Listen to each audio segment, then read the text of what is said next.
mindset.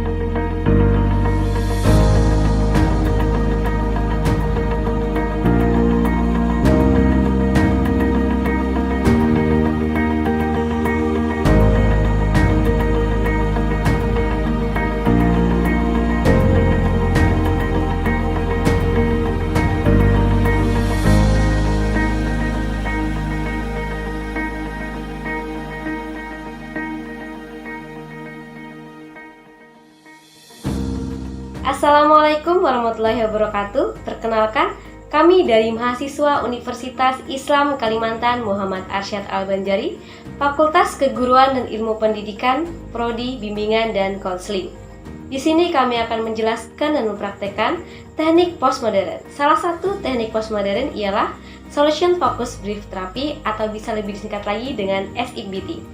SFBT ini merupakan pendekatan yang membantu individu untuk berfokuskan pada tujuan-tujuan yang akan datang dan menentukan langkah-langkah yang diambil dari tujuan tersebut, serta tidak berfokuskan pada bagaimana masalah yang terjadi, akan tetapi bagaimana masalah tersebut akan dipecahkan, dan memandang bahwa perubahan-perubahan kecil akan menimbulkan perubahan-perubahan yang lebih besar lagi.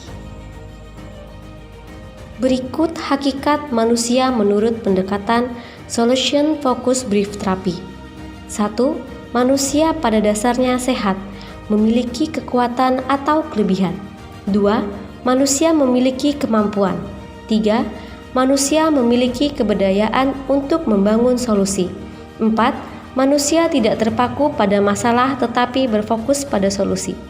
Solution Focused Brief Therapy ini mempunyai beberapa tekniknya.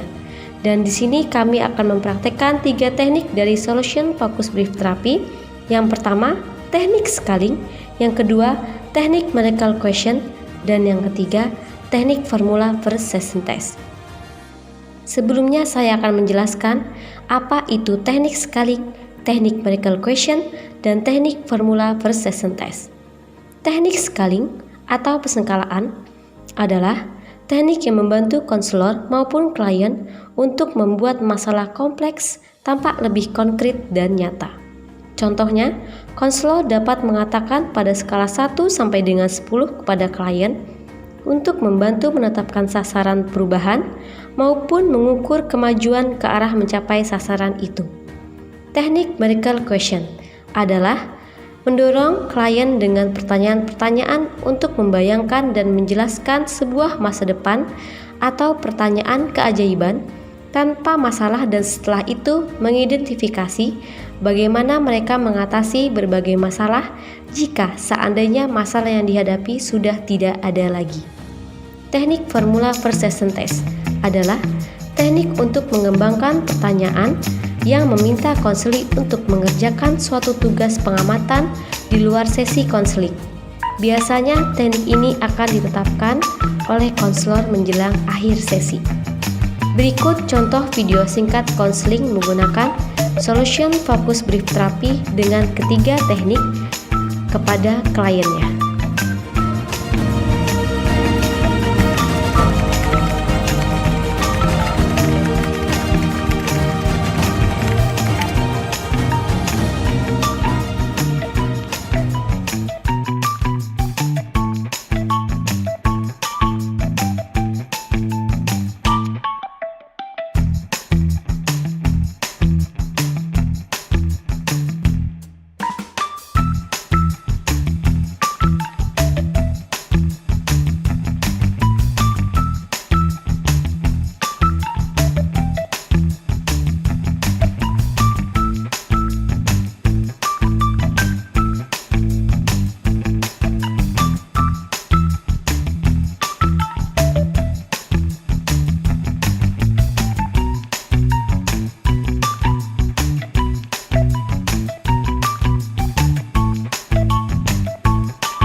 Ya, waalaikumsalam. Tunggu sebentar.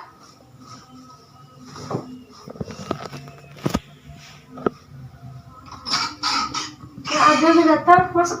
Masuk ya. Silakan duduk.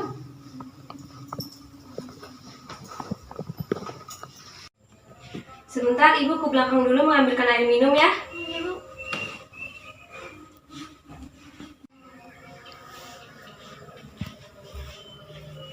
Silakan diminum dulu, barangkali haus. Iya, makasih Bu. Iya, nggak apa-apa. Jangan sungkan-sungkan. Minum ya Bu ya. Iya, minum. Hati-hati loh.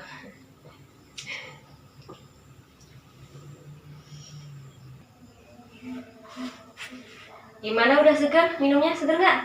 Iya, enak Bu. Oh iya, alhamdulillah. Tadi sendiri aja ke sini? Iya, sendirian. Iya. Gimana kabar Adel nih sekarang nih?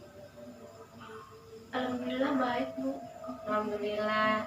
Kegiatannya apa sekarang kalau boleh Ibu tahu? Nggak ada sih Bu.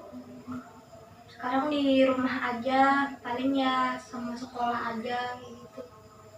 Oh begitu. Ibu lihat nih mukanya agak sedikit murung gitu ya. Sepertinya Adel kesini perlu bantuan Ibu nih. Ya betul nggak ya? Iya Bu. Gitu. Berarti Adel udah paham nih untuk nemuin Ibu itu untuk apa? Paham kan? Paham Bu. Jadi gini, mau Ibu jelaskan dulu untuk sifat dan proses konseling itu seperti apa. Dan Ibu sangat senang sekali kepada Adel karena udah mau datang untuk menemui Ibu dan mau menceritakan hal-hal yang Adel alami saat ini. Dan untuk waktu nih, karena kita kan di luar sesi sekolah kan ya, Ibu ada waktu sekitaran 30-45 menit. Dan Ibu ingatkan lagi untuk kerahasiaannya dalam proses konseling ini sangat terjaga sekali. Jadi Adel nggak perlu khawatir dan terbuka aja sama Ibu ya, karena udah tercantum dan tertuliskan dalam kode etik konseling. Gimana? Gitu ya Bu. Tapi kalau untuk waktunya lebih dari 45 menit sampai 1 jam gitu misalnya, boleh nggak Bu? Masalah itu bukannya Ibu nggak mau nih kan ya, tapi untuk keefektifannya lagi, kita nih lihat dulu permasalahan Adel gimana. Kalau misalkan ada perubahan sudah sama Adel ya kan, berarti nggak usah kita untuk bertemu lagi. Cuman kalau misalnya nanti kita lihat diskusikan lagi lah gimana permasalahan Adel, dan kita bisa menjadwalkan untuk bertemu lagi. Masalahnya kalau misalnya kita lanjutkan sampai sebanyak waktu itu, nanti Adelnya sendiri yang bosan gimana. Gitu ya Bu. Iya. Gimana, Adel udah paham kan? Paham Bu. Iya, bagus. Tapi sebelumnya Ibu mau nanya nih, apa sih yang mau Adel capai dari proses konseling kita hari ini? Saya sih pengen keluar dari masalah saya itu, terus juga nemuin solusinya. Oke, baik. Apakah kita bisa menggunakan waktu ini dengan sebaik-baiknya? Bisa Bu. Oke, silakan Adel ceritakan apa yang Adel alami saat ini. Jadi gini, saya ini bingung banget. Saya ada tugas sekolah tuh banyak banget Bu, tapi saya ngerasa saya kayaknya nggak bisa ngerjain itu semua. Tidak bisa mengerjakan. Kenapa tidak bisa mengerjakan itu? Jadi gini Bu, ibu saya di rumah lagi sakit. Jadi karena saya anak cewek satu-satunya, saudara juga semuanya cowok, jadi ya saya aja yang bisa ngerawat sama ngejaga ibu, karena ibu sakitnya udah harus pakai selang buat makan, nggak bisa kayak normal lagi gitu Bu. Jadi kalau buat ngerjakan tugas sekolah tuh kayak nggak sempet gitu loh Bu. Jadi maksud Adel mau mengerjakan tugas-tugas sekolah Adel tuh dengan lancar dan baik. Tetapi tidak bisa karena ibu Adel sedang sakit, gitu kan? Iya Bu. Baik, Ibu paham. Ibu memahami apa yang Adel rasakan saat ini. Karena dalam menyangkut permasalahan ini tidak mudah, apalagi kan orang tua sendiri kan yang sakit, apalagi ibu ya kan, ibu Adel sendiri. Nah, tapi sebelum kita konseling kita lebih dalam lagi, perlu ibu tetapkan permasalahan Adel itu apa saja. Tadi kan Adel mau nih mengerjakan tugas sekolah dengan lancar, baik gitu kan. Akan tetapi tidak bisa karena kan ibu Adel yang sedang sakit dan perlu rawat gitu, dan memerlukan waktu yang sangat banyak. Nah, dari Adelnya nih, apa sih yang Adel harapkan dari kejadian ini? Ya saya pengen nyelesain dan ngerjain tugas-tugas sekolah dengan baik sih Bu, biar nggak ada yang terbengkalai gitu. Oke, ini Ibu punya skala nih, dari skala 1 sampai dengan 10, di mana skala 1 semakin kecil angka, maka semakin mudah masalah Adel dapat terselesaikan.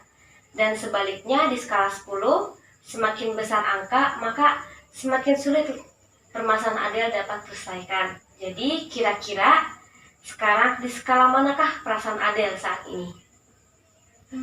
Kayaknya 8 sih Bu.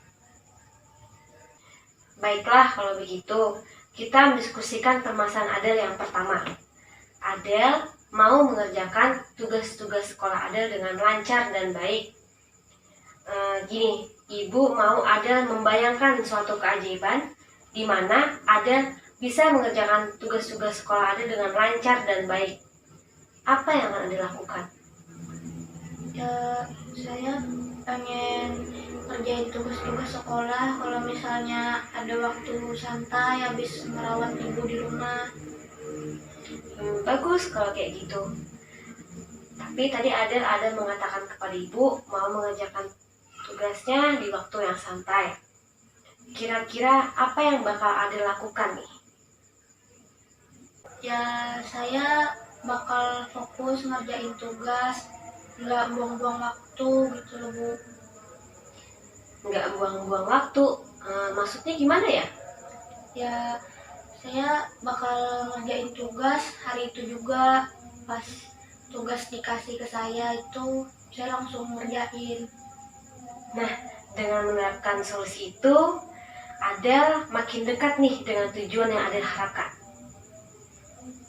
Iya bener Bu. Nah, bagus sekali. Kira-kira dalam 1 minggu berapa tugas yang Adel dapat? Dan dalam 1 hari berapa tugas yang dapat Adel selesaikan? Dalam 1 minggu ini ada 6 tugas sih Bu. Dan kalau 1 hari itu kira-kira setengah tugas bisa saya kerjakan sih, saya lakukan. Lalu, apakah tugas itu mengerjakannya sendiri? Apa memerlukan bantuan orang lain? Bisa sendiri sih Bu. Nah, kalau begitu, solusi yang diterapkan berdampak positif nih dalam permasalahan Adel sekarang. Kalau begitu, berarti Adel mendapatkan solusi untuk mengerjakan tugas-tugas sekolah dengan lancar dan baik dan merawat ibu dengan baik. Benar begitu? Iya benar Bu. Kira-kira kapan Adel mulai melakukannya? Ya sekarang sih Bu, biar nggak buang-buang waktu. Alhamdulillah, ibu sangat senang sekali dengan keputusan yang Adel ambil saat ini. Dan apabila Adel mengerjakan dengan benar-benar, ikhlas dan tulus, pasti akan berjalan dengan lancar. Dan apa yang Adel harapkan pasti akan terwujud. Iya benar sih Bu. Nah, di sini ibu mempunyai skala lagi nih, dari skala 1 sampai dengan 10. Di mana skala 1 semakin kecil angka, maka permasalahan Adel akan semakin dapat diselesaikan. Dan sebaliknya, di skala 10 semakin besar angka, maka permasalahan Adel semakin sulit untuk diselesaikan. Dan kira-kira sekarang di skala mana Adel? Skala 2 sih Bu. Wah, bagus sekali dong. Berarti ada perubahan nih dari skala 8 ke skala 2. Dan ibu ingin tahu nih, apa yang Adel dapat dari sesi konseling kita hari ini? Bisa Adel sampaikan kepada ibu? Ya, saya sadar sih saya bisa menyelesaikan tugas kalau pas ada waktu santai habis ngerawat ibu di rumah. Terus juga saya bisa nyelesain setengah dari tugas saya dalam waktu 1 hari dan nggak membuang-buang waktu lagi. Alhamdulillah kalau begitu, Ibu sangat senang sekali nih dengan perubahan Adel. Adel sudah bisa mendapatkan solusi nih berarti kan ya. Dan pokoknya diterapkan benar-benar aja nanti. Karena kalau misalnya Adel mengerjakan dengan sungguh-sungguh dan ikhlas, pasti akan mendapatkan hasil yang sangat memuaskan. Selanjutnya, untuk memastikan perubahan yang mungkin akan terjadi ke depannya, Ibu ingin Adel sebagaimana melakukan solusi yang Adel terapkan tadi, yaitu mengerjakan tugas-tugas sekolah di waktu yang santai setelah merawat ibu, dan fokus pada tugas-tugas itu agar tidak membuang-buang waktu, dan Adel bisa mengerjakan setengah tugas dalam 1 hari. Nah, di sini Ibu ingin Adel mengamati perkembangan dan perubahannya dengan menggunakan tujuan dari solusi Adel tadi, dan semoga tidak ada hambatan di kedepannya lagi. Ya, insya Allah Bu, bisa saya lakukan. Alhamdulillah kalau gitu. Gimana perasaannya sekarang? Ya, saya lega Bu, senang juga karena dapat solusi dari permasalahan ini.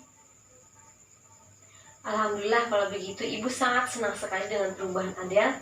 Tadi kan pas datang murung nih, sekarang udah ada senyum-senyumnya walaupun sedikit ya kan ya. Nah, di sini kalau boleh Ibu tahu, Ibu ingin menanyakan kesan Adel dengan sesi konseling kita ini bersama Ibu. Apa kesannya? Ya, saya tuh ngerasa lega aja gitu Bu, karena sebelumnya kan ini saya di rumah tuh kayak saya ngerasa kok saya ini kayaknya sendirian gitu loh Bu, nggak ada yang ngebantu saya kayak gitu. Tapi di sisi lain juga saya kan pengen berbakti sama orang tua. Ya lega lah Bu, bisa cerita sama ibu enggaknya, terus juga dapet solusi dari ini, jadi yang ngerasa seneng gitu. Alhamdulillah kalau begitu. Apakah ada yang ingin Adel sampaikan lagi kepada Ibu, dan apakah sesi konseling kita ini kita akhiri saja?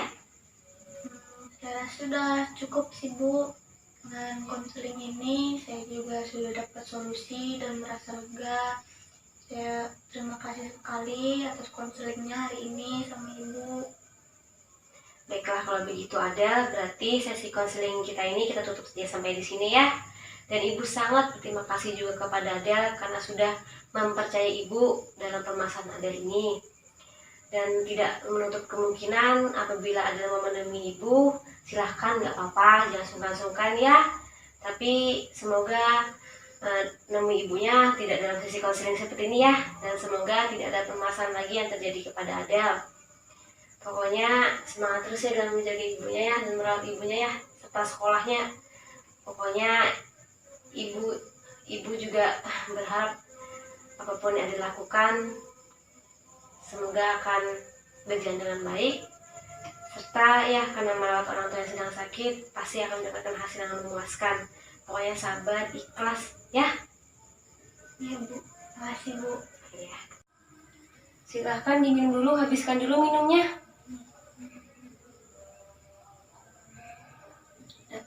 Ya. Kalau kayak gitu saya pamit dulu ya Bu ya. Makasih banyak konselingnya hari ini. Iya. Semoga ibunya cepat sembuh ya. Iya Bu, amin. Iya. Makasih banyak. Iya, nggak apa-apa.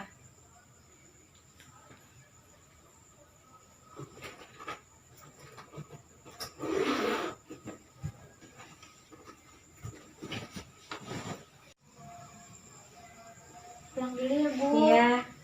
Assalamualaikum Bu. Waalaikumsalam. Hati-hati ya Del ya. Ibu. Dan sabar ya. Hati-hati di jalan lo ya. Ibu.